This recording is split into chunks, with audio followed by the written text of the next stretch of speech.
Namaskar friends, welcome to SGKG Studies and SGKG 2.22 YouTube channel classes.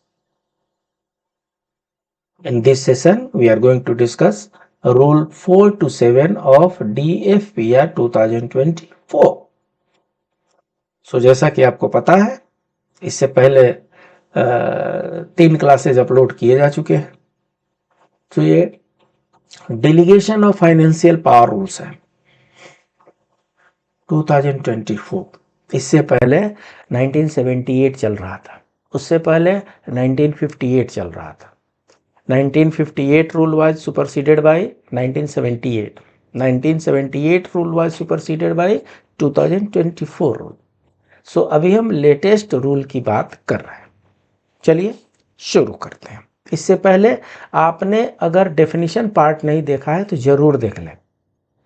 Definition part में एक एक term को विस्तार से समझाया गया है ताकि दूर दूर तक कंफ्यूजन की कोई गुंजाइश ना रहे। ठीक, चलिए शुरू करते हैं।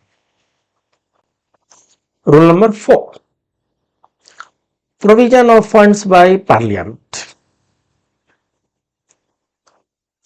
रीडिंग करेंगे इसको। After the appropriation bill is passed by parliament and assented to by the president, the amounts so authorized become available to the concerned department of the government of India to meet sanctioned expenditure.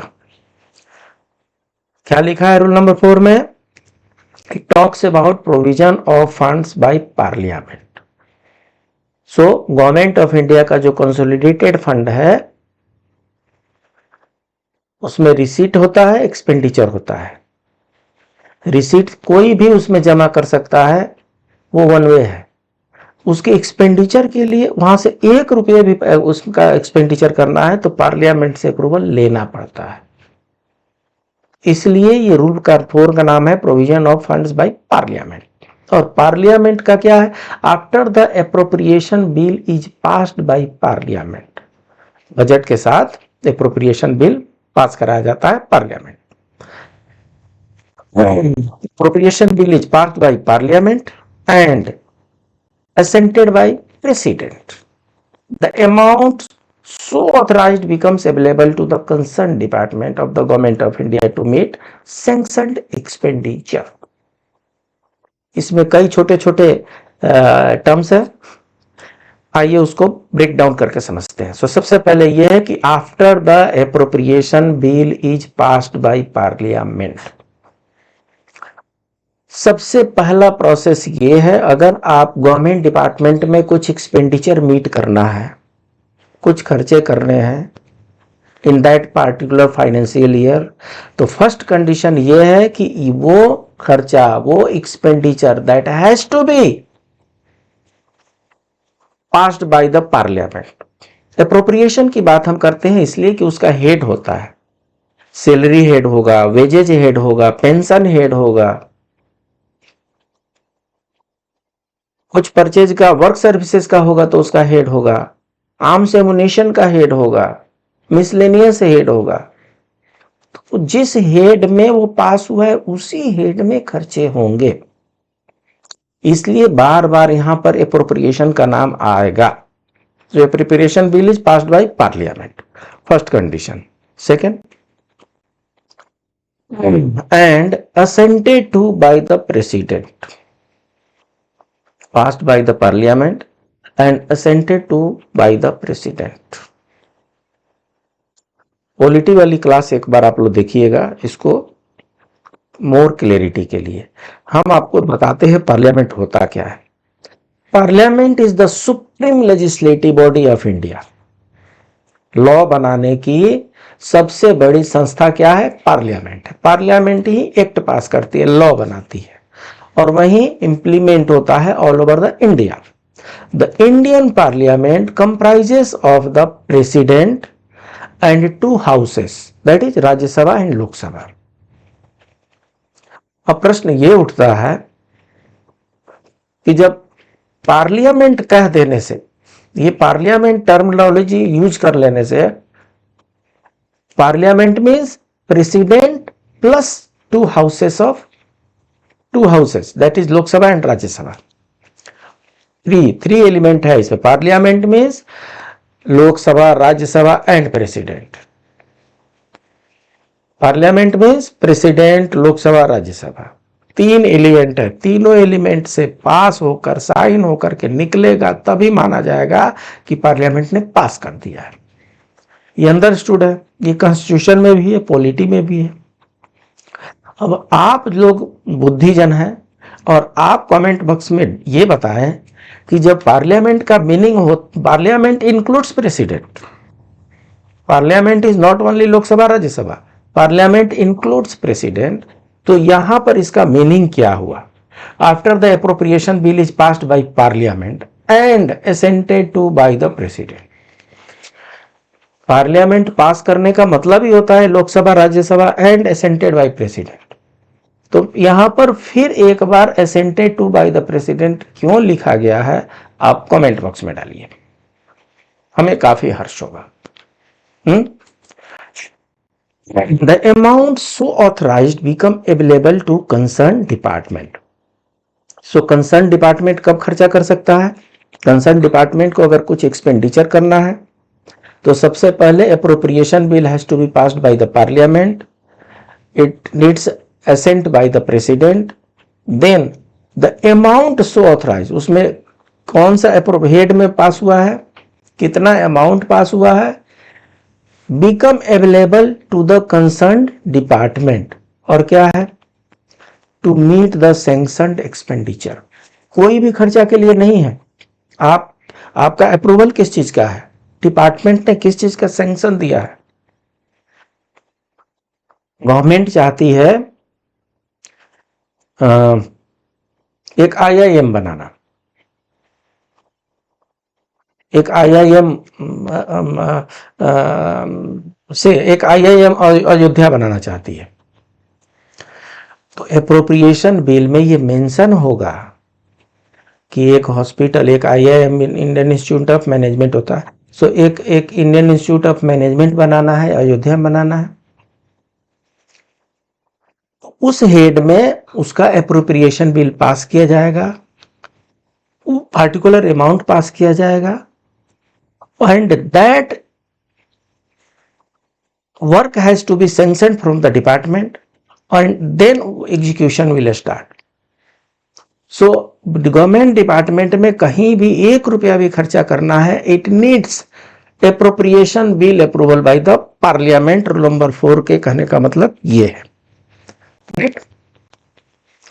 Rule number 5, general condition on powers to sanction expenditure. अभी आपने देखा ये जो 4 है ये provision है, ये provision of fund by parliament है, ये अप्रोप्रिएशन बिल से पास करा करके आपको फंड अवेलेबल करा दिया गया, फंड अवेलेबल करा दिया गया। अब general condition on powers to sanction expenditure, expenditure sanction करना अलग चीज होता है। एक्सपेंडिचर सैंक्शन उसी के अगेंस्ट में किया जाएगा जिसका एप्रोप्रिएशन हो चुका है। Appropriation means availability of fund,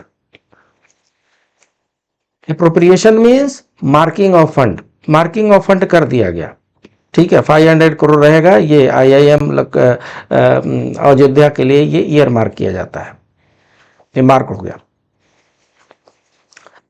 sanction, वहां पर IIM खोलना है, इसका सैंक्शन किसने दिया है, आया है क्या?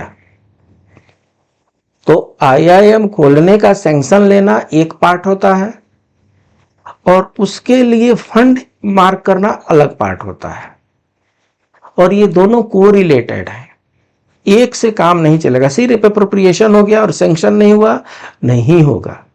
सिर्फ सैंक्शन हो गया किसी डिपार्टमेंट से, किसी मिनिस्ट्री से, और एप्रोप्रिएशन बिल में नहीं आया, उस साल वो एग्जीक्यूट नहीं होगा, या तो सप्लीमेंट्री में लाना पड़ेगा, नहीं तो नेक्स्ट ईयर लाना पड़ेगा। नो ऑथोरिटी शैल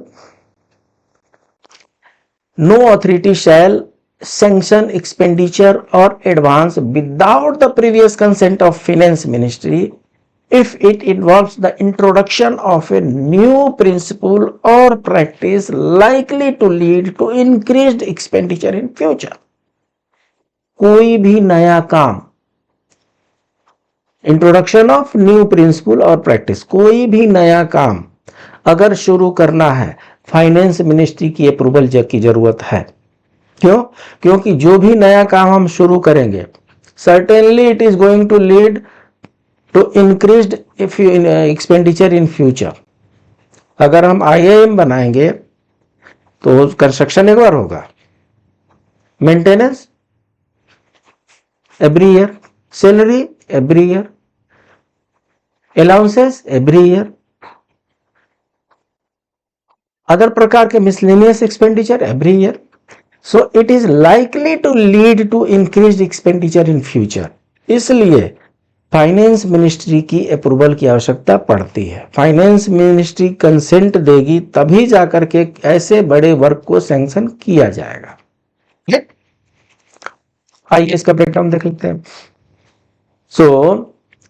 सीधी सी बात यह है कि अगर कोई भी एक्सपेंडिचर एक न्यू प्रिंसिपल और प्रैक्टिस को इंट्रोड्यूस करता है, इफ एनी एक्सपेंडिचर, मैंने इसको समझने के लिए उल्टा शुरू किया है, if any expenditure involves the introduction of a new principle or practice likely to lead to increased expenditure in future, हम ऐसा कोई भी कार्य, नया कार्य करना चाहते हैं जिससे फ्यूचर में हमारे एक्सपेंडिचर बढ़ने वाले हों, then previous consent of finance ministry is mandatory। अगर हम कोई भी नया चीज इंट्रोड्यूस कर रहे हैं जिसके चलते फ्यूचर में एक्सपेंसेस बढ़ने वाले हों, in that condition consent, previous consent of finance ministry is mandatory.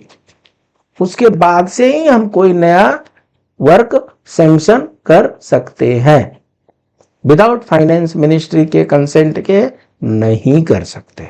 Right? Second में क्या है? 5 में 1 और 2 है, तो फाइल का rule number 2, a subordinate authority shall exercise the power to sanction expenditure subject to any general or special order or direction which the authority delegating or redelegating such power may issue or prescribe from time to time। देखिए साहब, ऐसा है, ये delegation है। ये delegation में superior authority subordinate authority को power कुछ डेलीगेट करती है, तो यहां पर रेस्ट्रिक्शन है सबऑर्डिनेट अथॉरिटी के लिए। सबऑर्डिनेट अथॉरिटी वही सैंक्शन करेंगी एक्सपेंडिचर, सबऑर्डिनेट अथॉरिटी जितने भी एक्सपेंडिचर सैंक्शन करेंगी that will be subject to the general और स्पेशल ऑर्डर और direction issued by the superior authority. Basically authority officer A का है। ऑफिसर ए ने काम को फास्टर करने के लिए, स्मूथर करने के लिए बी को डेलीगेट कर दिया पावर। पावर ए का है, पावर ने बी को डेलीगेट किया। डेलीगेट करते समय उन्होंने कुछ जनरल कंडीशन लगाए, कुछ स्पेशल कंडीशन लगाए, कुछ बाद में कंडीशन डाले। इन सारे कंडीशन के अधीन ही ये बी ऑफिसर जो है एक्सपेंडिचर को सैंक्शन करेंगे, अप्रूव करेंगे। जो पावर सुपीरियर ऑफिसर का है, सुपीरियर ऑफिसर का पावर जो डेलीगेट होके आया है, वो अगर कंडीशन के साथ आया है तो that condition has to be respected. चाहे वो जनरल कंडीशन हो, चाहे वो स्पेशल कंडीशन हो, या फ्रॉम टाइम टू टाइम उसका कंडीशन चेंज हो रहा हो। हाँ,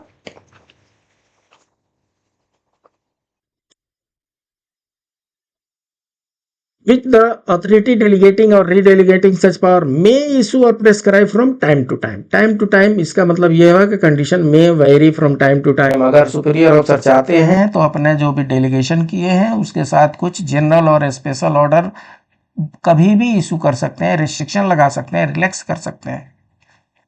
तो जैसा जो डेलीगेट करने वाले जो अफसर है, जो सुपीरियर अफसर है, जैसा उनका इंस्ट्रक्शन है उसी के अनुसार सबऑर्डिनेट डेलीगेटी अफसर को एक्सपेंडिचर सैंक्शन करने हैं, उससे बाहर नॉट अलाउड। आपका चैनल SCKG स्टडीज, इसको लाइक करें, सब्सक्राइब करें, अपने दोस्तों के बीच में शेयर करें। Rule number 6 residuary financial powers. हाँ, रेसिड्यूरी फाइनेंशियल पावर्स मतलब मोटा मोटी ये समझ लीजिए कि जनरली इस रूल बुक में सारे पावर को मेंशन किया हुआ है, सारे प्रोविजन को दिया हुआ है। अगर इस प्रोविजन, इस रूल बुक में कोई ऐसा सब्जेक्ट मैटर जो आपके सामने आता है और वो नहीं दिख रहा है, that means it's a missing. कोई ऐसा काम होता है जिसके बारे में इसमें चर्चा नहीं हुई है, ऐसा नॉर्मली नहीं होता। सारे प्रिकॉशन को ध्यान में रख करके ये रूल बुक बनाए गए हैं। बट इन फ्यूचर कुछ ऐसे सिचुएशन अराइज होते हैं जहां पर उसके बारे में कहीं कुछ मेंशन नहीं है, including creation and abolition of post. तो ऐसे कंडीशन में residuary power rest with the finance ministry. अर्थात जब कुछ भी पावर कहीं नहीं दिख रहा है तो वो शेष पावर जो है वो फाइनेंस मिनिस्ट्री के पास है। फाइनेंस मिनिस्ट्री के पास बाकी सब स्पेशल सिचुएशन आते हैं उसको टैकल करने का पावर दिया गया है, ऐसा रूल 6 में मेंशन है। Residuary powers, financial powers, all financial power not specifically delegated to any authority by these rules, including creation and abolition of posts, shall vest in the finance ministry। Clear cut है, ये question आता है। Rule number 6 ध्यान रख लीजिए, residuary financial power rest with president, finance ministry, finance secretary, head of the department, ऐसे करके A B C D करके उसका एमसीक्यू आता है। So the right answer is finance ministry.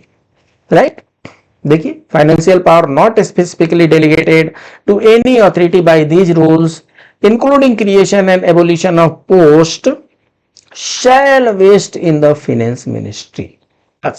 Simple सा ये ब्रेकडाउन है, इतने में समझ में आ जाना चाहिए। वो सारे फाइनेंशियल पावर जो किसी को डेलीगेट नहीं हुआ है, किसी अथॉरिटी के द्वारा नहीं हुआ है, including creation and evolution of post. आपको पता ही होगा कि गवर्नमेंट डिपार्टमेंट में कहीं भी अगर पोस्ट क्रिएट करना है, बढ़ाना है, घटाना है, एक सैंक्शनड स्ट्रेंथ होता है। अगर सैंक्शनड स्ट्रेंथ 500 है, उस सैंक्शन स्ट्रेंथ को कोई सिचुएशन ऐसा वारंट किया कि उसमें से कुछ पोस्ट एबोलिश करने हैं या ज्यादा पोस्ट को उसमें ऐड करना है, 500 से काम नहीं चलता, 5000 से काम नहीं चलता, अब 15,000 चाहिए, तो क्रिएशन हो गया, क्रिएशन ऑफ पोस्ट हो, चाहे एबोलिशन ऑफ पोस्ट है, इन सबके पावर अगर इसमें मेंशन नहीं है, रूल बुक में मेंशन नहीं है, तो इनके residuary power vest with finance ministry. Rule 7, sanction of expenditure. All expenditure shall require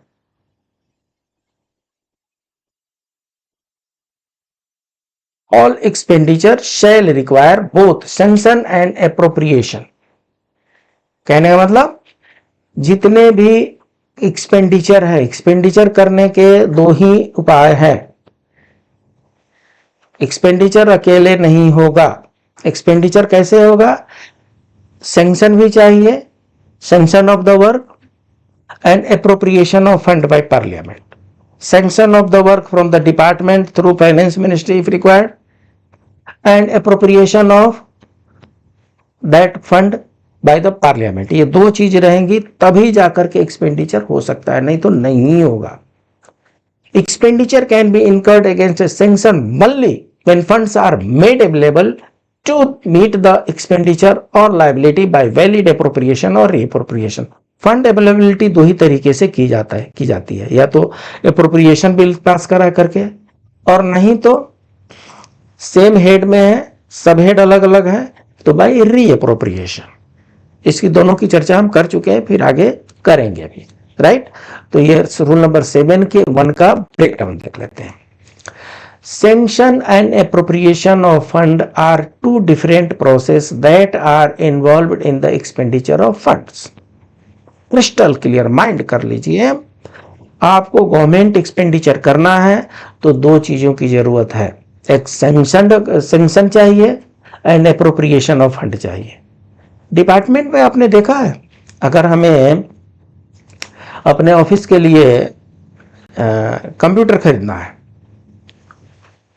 तो कंप्यूटर खरीदना है तो जब हमारा प्रपोजल आगे बढ़ता है तो प्रपोजल आगे बढ़ करके फाइनेंशियल कंकरेंस के लिए फाइनेंस ऑफिसर के पास जाता है। क्यों? Finance officer checks whether under this head amount is available और नॉट थ्रू अप्रोप्रिएशन। हर हेड में अलग अलग अमाउंट आते हैं अप्रोप्रिएशन के द्वारा। तो कंप्यूटर खरीदने के हेड में हमारे pass through appropriation fund available है कि नहीं। अगर फंड अवेलेबल है और सैंक्शन आपका जो प्रपोजल है वो लॉजिकल लगता है, सही लग रहा है, तो financial concurrency is here bye accorded.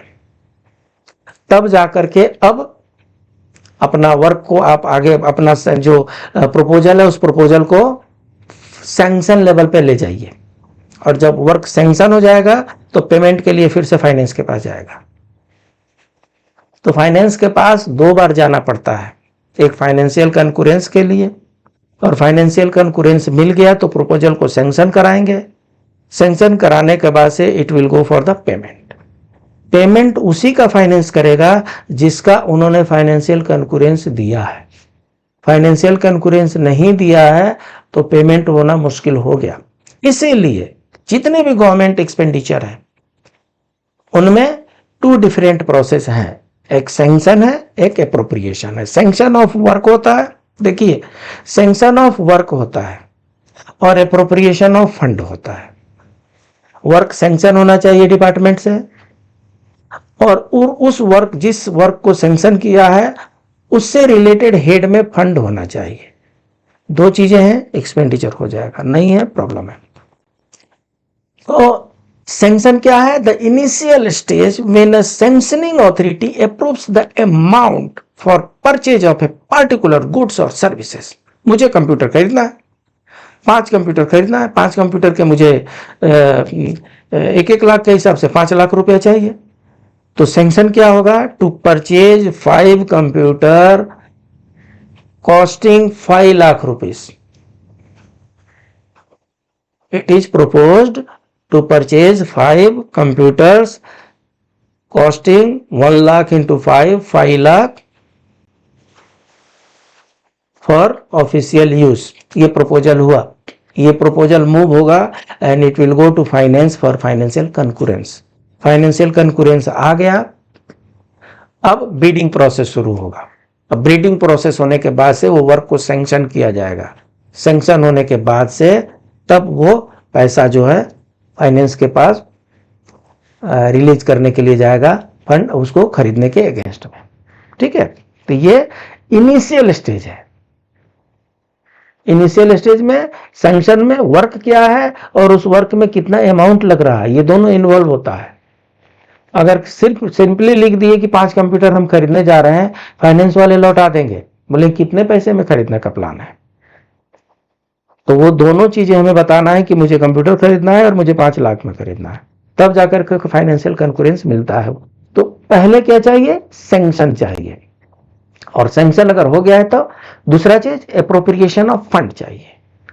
The process of making funds available to meet an expenditure और liability is known as appropriation of fund. Marking of fund, ये पूरे रूल बुक में एप्रोप्रिएशन और एप्रोप्रिएशन टर्मिनोलॉजी बार बार आते रहेंगे। तो आपको क्या करना है? एक तो वर्क आपको सैंक्शन करा लेना है, वर्क सैंक्शन हो गया तो एप्रोप्रिएशन ऑफ फंड चेक कराना है। अगर ये दो चीज हैं, पब्लिक एक्सपेंडिचर आसान हो गया। Sanction and expenditure. Expenditure can only be incurred against a sanction when funds are made available through appropriation. So ये दोनों साथ साथ चलते हैं जी। सिर्फ आपने सैंक्शन करा लिया और फंड अवेलेबल नहीं है, एक्सपेंडिचर नहीं हो सकता। फंड अवेलेबल है और सैंक्शन ही आपका नहीं हुआ, एक्सपेंडिचर नहीं हो सकता। वर्क को करने के लिए सैंक्शन चाहिए, अप्रूवल चाहिए, और तब फंड अवेलेबल होना चाहिए। ये दोनों है, एक्सपेंडिचर हो गया। तो रूल नंबर 7 में सैंक्शन ऑफ एक्सपेंडिचर में all expenditure shell require both sanction and appropriation. Expenditure can be incurred against a sanction only when funds are made available to meet the expenditure or liability by valid appropriation or reappropriation। ठीक है, अब देखिए, valid appropriation reappropriation हो गया, sanction चाहिए, expenditure can be incurred, क्या क्या इसमें चाहिए, वैलिड एप्रोप्रिएशन और रीअप्रोप्रिएशन होना चाहिए।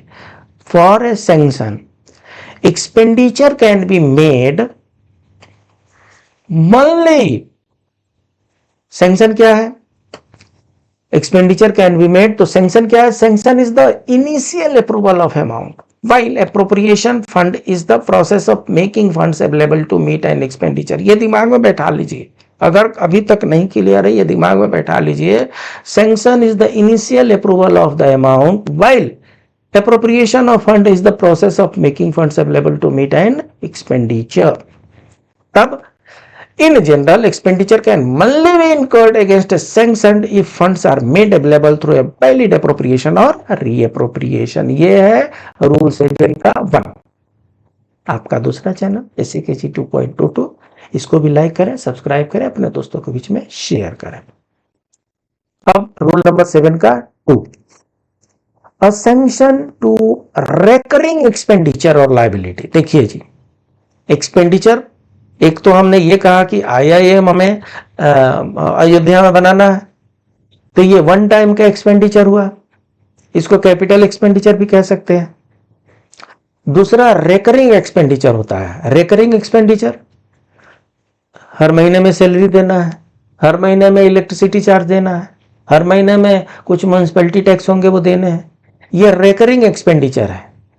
So a sanction to recurring expenditure or liability becomes operative when funds to meet the expenditure or liability of the first year are made available। देखिए, अगर first year में आपने 1000 एम्प्लॉइज के salary के लिए सैंक्शन ले लिया और फर्स्ट ईयर में सैंक्शन हो गया, एप्रोप्रिएशन हो गया, पेमेंट हो गया,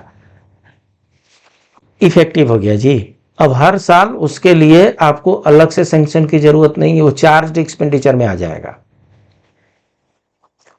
A sanction to recurring expenditure or liability becomes operative when funds to meet the expenditure or liability of the first year are made available by valid appropriation। appropriation valid होनी चाहिए, धोखाधड़ी से नहीं होना चाहिए, फ्रॉड के साथ नहीं होना चाहिए, और by an advance from contingency fund. Contingency fund से हमेशा एडवांस ही लिया जाता है, उसको रेगुलराइज किया जाता है as the case may be and remains effective for such each subsequent year subject to appropriation in such years and also subject to terms of the sanction. आइए इसको समझते हैं। A sanction to recurring expenditure, recurring को हिंदी में आवर्ती कहते हैं, बार बार खर्चा, जो एक बार वन टाइम एक्सपेंडिचर नहीं है, ये रिपीटेटिव एक्सपेंडिचर, हर महीने सैलरी देनी है आपको, हर महीने अलाउंसेस देनी है, हर महीने मेंटेनेंस लगता है। A sanction to recurring expenditure और liability becomes operative once funds of the first year are made available by valid appropriation और reappropriation by an advance from the, दो तरीके हैं, या तो एप्रोप्रिएशन बिल से बजट्स में आपने पास कराया है तो बाय एप्रोप्रिएशन और रीएप्रोप्रिएशन, और नहीं तो कोई कंटीजेंसी अराइज हो गई, और कंटीजेंसी ऐसी अराइज हो गई कि उसके लिए रिकरिंग एक्सपेंडिचर आपको करने पड़ेंगे, तो एडवांस लेते हैं कंटीजेंसी से, कंटीजेंसी फंड से एडवांस लेकर के बाद में उसको रेगुलराइज कराते हैं।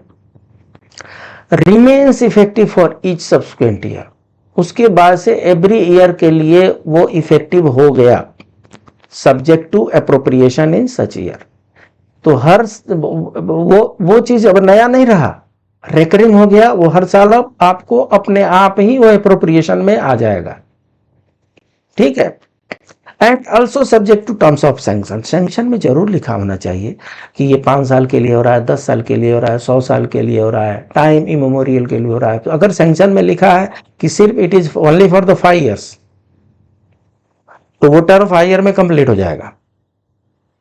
ये जो every year it will be available, वो अप टू 5 ईयर तक का रहेगा। फिर आपको सैंक्शन लेना पड़ेगा, नहीं तो वहीं पर रुक जाएगा।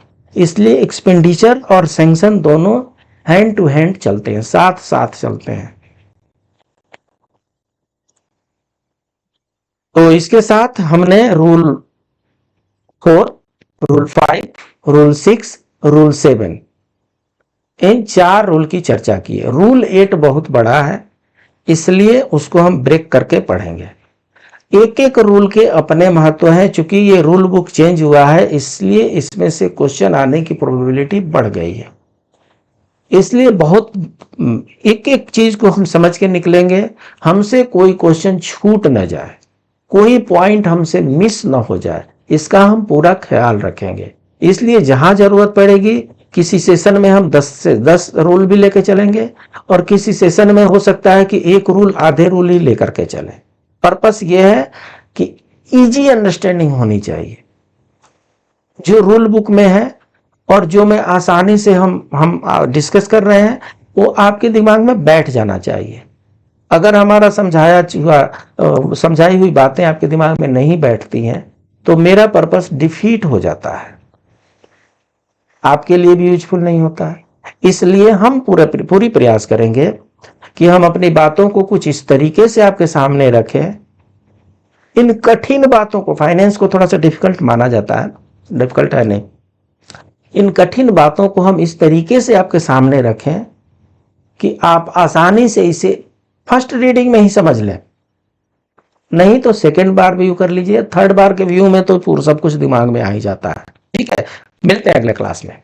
तब तक के लिए please keep on enjoying SGKG studies and SGKG 2.22 YouTube channel classes. नमस्कार।